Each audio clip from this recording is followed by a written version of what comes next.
আমার কাছে হুমায়ুন কবিরের থেকে অনেক বেশি ভদ্র শিক্ষিত মানুষ হিসেবে রুহুল আমিনকে মনে করি।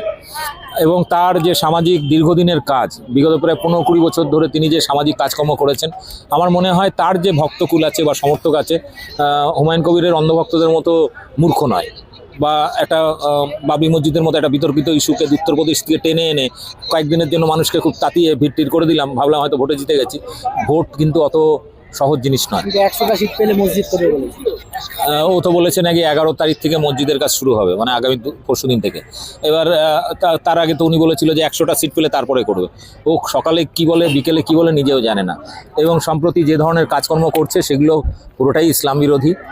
সে বাবরি মসজিদ থেকে আজ পর্যন্ত হুমায়ুন কবির যা যা বলেছে, বক্তব্য রেখেছে, সবই ইসলাম বিরোধী এবং টোটালটাই মুসলিম সম্প্রদায়ের মানে ক্ষতি ডেকে আনবে, কোনোটাই ভালো কিছু করবে না। 26-এ কে মুখ্যমন্ত্রী হবে ওটাও ঠিক করবে হুমায়ুন কবির বলেছে। হ্যাঁ, তো আমি এখন আমার কি হয় না, আমি অনেক সময় বিভিন্ন বারে গেছি বা অনেক সময় পাড়ার মাতালদের দেখেছি, যখন তারা 2 প্যাক মদ খেয়ে নেয় এবং তারা তখন মনে করে যে আমি চিফ মিনিস্টার বা প্রাইম মিনিস্টারের থেকেও শক্তিমান, সব মেরে দেবো, ফাটিয়ে দেবো, কেটে দেবো, মানে এরম টাইপের একটা ভাব থাকে।